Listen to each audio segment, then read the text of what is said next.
Okay, so his profile was perfect. Shared love for obscure indie bands.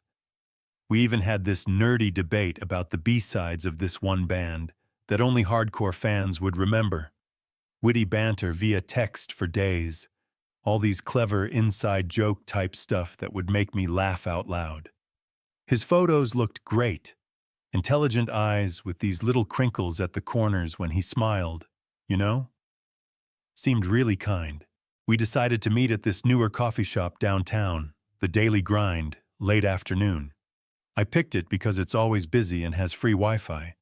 I was actually excited, which is rare for me. I remember this weird flutter of anticipation as I scrolled through his pictures one last time before leaving the apartment. Liam. Sounded like a normal enough name. His bio was short, funny, not at all cliché, and he even quoted this random line from an indie movie I loved. We'd had these text conversations that just clicked, even sharing these little personal things I don't usually tell strangers. I was starting to picture a fun afternoon, maybe even the start of something. Nice. He walks in, and, well, it was him. I mean, a slightly older, more tired version than in the pictures. The crow's feet around his eyes were deeper, and his smile didn't have that same bright spark. Okay, filters, right? But the vibe was just off immediately. The witty texter was gone. He was quiet, intense. His eyes didn't seem kind anymore. They just stared, like he was trying to figure me out. The second he got to the table, there was this subtle wrongness. His smile felt forced, fleeting. The way he looked at me was almost too intense, like he was sizing me up from my hair to my shoes, not in a curious way, but in this unsettling, assessing way. The initial small talk felt strained, and I found myself constantly trying to come up with new topics to fill the awful, awkward silences. The conversation felt like pulling teeth. I brought up that B-side album we'd had this whole back and forth about over text. He just kind of grunted in response. He'd abruptly changed the subject, asking these really generic surface-level questions about my job. Then he kept suggesting we go somewhere else. Somewhere quieter. He even emphasized that it would have softer lighting, easier to talk. The places he mentioned were all a little out of the way. This park nearby that a friend had told me had some muggings after dark. Then this tiny divey bar down a side street I'd never even heard of. I started to feel genuinely uneasy, a little prickle of fear. Why was he so insistent on leaving a busy, well-lit coffee shop with plenty of witnesses? The places he was suggesting just gave me the creeps. I tried to steer the conversation back to his profile, the other interests he'd listed, but he answered in this really haphazard, unenthusiastic way. Then the weirdest thing happened. He was scrolling through his phone, maybe trying to show me something. He said it was a review of that band, but when he angled his phone away, I caught a glimpse of the screen. It wasn't Instagram with all the perfect photos, and it wasn't the familiar Spotify interface. It looked like static, or these green lines of code scrolling down a black screen. It was just for a second, but I definitely saw these bizarre characters. He snapped his phone away the second he saw me looking. Phone's acting up," he mumbled, his face getting a little red. That image burned into my mind. A phone screen filled with nothing but weird static, or these strange, scrolling lines of code I'd never seen before. Why would a normal phone display that? What was he trying to hide? His phone's acting up explanation sounded totally flimsy, especially the way he'd hurriedly shielded the screen. Then he mentions this specific hiking trail I went on last weekend, Eagle Rock Trail. It's kind of remote and I went by myself. The thing is, I never posted anything about that hike publicly. I only shared one landscape photo in a small group chat with my closest friends. How did you know about that? I asked, trying to keep my voice casual, but feeling this knot of anxiety tightening in my stomach. He waved it off, trying to act nonchalant. Oh, must have seen it somewhere. But his eyes darted away, avoiding mine. My heart started to pound, a cold dread creeping through me. How could he possibly know that? I was certain that I hadn't mentioned that hike on any social media he could have seen. It was a personal thing, a quiet moment to myself that I kept private. It felt like someone had been watching me, invading my privacy in a really unsettling way. My stomach was doing flips, a wave of nausea washing over me. This wasn't right, not at all right. I made an excuse. I need to use the restroom. Standing up, my hands were shaking as I fumbled for my phone in my purse, trying to keep them steady enough to text Sarah, my roommate, my exact location. The screen was empty, no signal, 0 bars. In the middle of downtown, just blocks from cell towers? That was weird, like really weird and concerning. The anxiety was morphing into genuine fear. Losing all cell service in a busy urban area like that was unusual, almost impossible. A feeling of isolation washed over me, like I'd been cut off from the outside world, with no way to call for help if things went south. I splashed cold water on my face in the cramped bathroom, trying to calm down. Okay, just go back out there, say you're not feeling well, and politely decline any invitations to those creepy-sounding places. I took a deep breath, pushed open the bathroom door, and he was standing right there, leaning against the wall opposite the door, slightly blocking the way. Not aggressively, but the way he was just there, waiting for me, felt deliberate.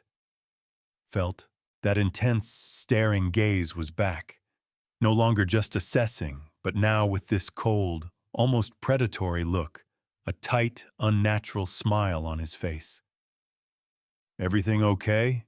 he asked, his voice flat, devoid of any real concern. In that moment, panic surged, a tidal wave of fear threatening to drown out any rational thought. I was trapped.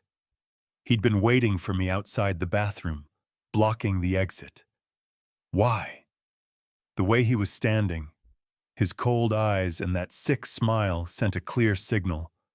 I was in danger. Hopelessly, I thought for a split second. But then, survival instincts kicked in. Thinking fast, I looked past him, widening my eyes, forcing this huge, fake smile. "Oh my God, Jen!" I yelled, my voice sounding way too high-pitched, waving like crazy towards the crowded entrance of the coffee shop. "I didn't know you'd be here." He turned his head, momentarily confused, scanning the crowd for Jen.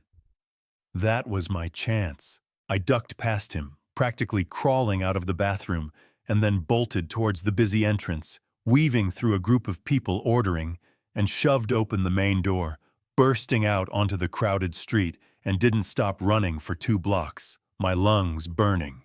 I could hear a muffled shout behind me, but I didn't dare look back. Every step on the sidewalk fueled my escape. All I wanted was to get away from that suffocating atmosphere, that chilling gaze, the weird static screen, the impossible loss of signal, the personal information he shouldn't have known, the way he kept pushing for those isolated locations. All those little things added up, and in that moment, I knew, just knew, something was deeply wrong.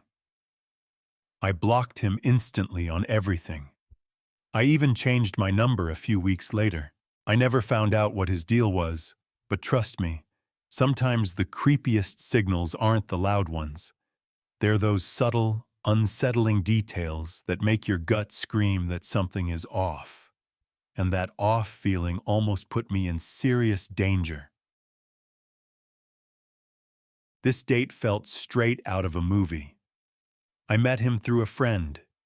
You know, the kind of friend who always seems to know everyone. Anyway, David was, wow, successful, totally charming, and honestly, ridiculously good-looking. He made a reservation at this gorgeous, dimly lit Italian place downtown. The kind of place with white tablecloths and soft music. He pulled out my chair, knew the maitre d' by name, like they were old buddies. I was seriously impressed. I thought, okay, this could be something special. The first little thing that felt a tiny bit off was the menu. Before the waiter even came over with them, David started describing the specials in detail, like he knew exactly what the chef was featuring that night. Then, when the menus finally arrived, I asked him about the pasta alla norma. He didn't just say, "Oh, it's good." He recited the entire description from the menu, word for word. Then he did the same for two other dishes I just glanced at. I laughed a little nervously. "Wow, you really know this place," I said. He just smiled this kind of practiced smile and said, "I like to be prepared." But his eyes, they didn't quite match the smile. He ordered the wine, an expensive bottle for sure. Didn't even ask what I preferred, just declared it perfect for the evening. Luckily, I actually liked it. The conversation was easy at first, mostly about me. He seemed genuinely interested, maybe a little too interested. Then he brought up this tiny detail from a temporary Instagram story I'd posted weeks ago. Something about a little bookstore I visited. I barely even remembered posting it. How did he remember that? Then, the waiter was clearing some plates and accidentally brushed against David's arm. It was just a light touch, nothing big. But David's smile completely vanished. For a split second, and I mean just a split second, his face twisted into this look of pure, cold rage. It was actually terrifying. Then, just as quickly, it was gone. He laughed it off, apologized to the waiter like it was nothing. But I saw it. The mask slipped. Just for a moment. But I saw it. My mind started racing. The menu thing, the Instagram story, that flash of anger. Something felt really wrong. I excused myself to go to the ladies' room, my phone practically glued to my hand. I locked the stall door, opened my browser, and typed in his full name and the company he'd vaguely mentioned working for. My blood ran cold. Article after article popped up. Not about his success, about restraining orders, accusations from previous partners, saying he'd stalked them. There were even online harassment forums where an account that matched his details shared these really creepy, obsessive tactics. He wasn't charming. He was acting. He wasn't prepared. He was obsessed. Going back to the table felt like wading through cement. I forced a weak smile. "David, I am so sorry. I suddenly feel really unwell. A terrible migraine just came on." I grabbed my purse, stood up before he could really react. "Oh no, let me drive you home," he said, instantly sounding concerned again. "No, no, really," I insisted, backing away a little. "I'll just grab a cab outside. Some fresh air might help." I made sure the host saw me walking out alone. I waved down the first taxi I saw, jumped in, and texted my friend everything. His name, the restaurant, everything. Telling her to call the police if she didn't hear from me in 15 minutes. He texted me later that night, asking if I was okay. I never replied. I blocked his number, blocked the friend who introduced us. That perfect date? It was the perfect performance. And I was almost the unwilling audience for the final terrifying act. You know those evenings when the sky just bleeds color? All bruised purples and angry oranges sinking behind the hills? Beautiful, sure, but it also means darkness is coming fast. I was just outside town limits, where the houses get sparse and the trees crowd the road. My cell phone signal was doing that frustrating dance between one bar and none, mostly none. The dreaded no service icon mocking me from the corner of the screen, and wouldn't you know it? Right then, that unmistakable thump hiss, flat tire, flat as a pancake. Couldn't have picked a more perfect spot for maximum inconvenience and creeping dread. Middle of nowhere, dusk turning into full dark, no cell signal, and me? Let's just say my mechanical skills peak at adding windshield washer fluid. I felt utterly exposed. A sitting duck on the side of a darkening road. Every shadow seemed to deepen. Every rustle in the trees sounded like footsteps. Minutes crawled by like hours.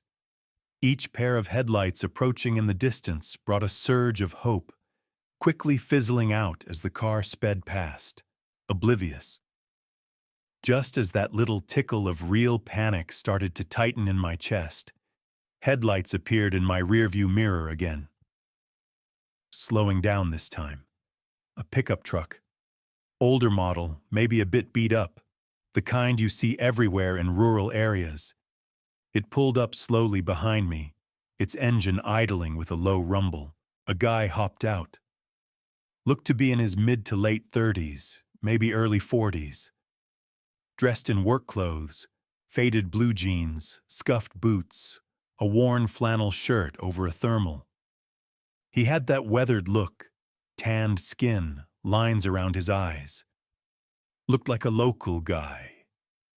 Someone who worked with his hands. He walked up to my window. "Need a hand there?" he asked, a small smile on his face, seeming friendly enough. The relief that washed over me was immense, almost staggering. "Oh, please, yes. Thank you so much. I haven't got the first clue, and my phone's dead," I replied, slightly breathless and relieved, telling a small lie, easier than explaining no service. "Yeah, rough spot for a flat. Got a spare?" he asked. He got straight to work. He knew exactly what he was doing. Pulled out the jack, the lug wrench, worked efficiently, confidently. I stood awkwardly nearby, trying to stay out of his way, making grateful noises. He had the spare on in maybe 15-20 minutes tops. Quick, professional even. He finished up, tossed the flat tire into my trunk with a heavy thud. Wiped his hands on a rag he pulled from his back pocket. "Seriously, thank you so much. You're a lifesaver," I said. But then, he didn't immediately leave. He just lingered, leaned casually against the trunk of my car, arms crossed over his chest. The friendly helper vibe started to shift. "Just slightly. So," he said, his gaze lingering on me a little longer than necessary. "Where you headed all alone this late?" The all alone part prickled. "Just heading home from work." "Long day," I replied, trying to keep my voice light and casual, keeping it vague. "Yeah? Live around here?" He persisted. "By yourself?" Okay. Alarm bells. Faint, but definitely ringing now. Why did he need to know that? These weren't just friendly questions anymore. They felt probing, intrusive, too personal for someone who just changed a tire. I thanked him again, maybe a bit too brightly, hoping to signal the end of the interaction. Well, thanks again. I should probably get going. No problem at all, he said, pushing himself off the car, but stepping slightly closer instead of back towards his truck. Tell you what, he added, his tone still trying for casual.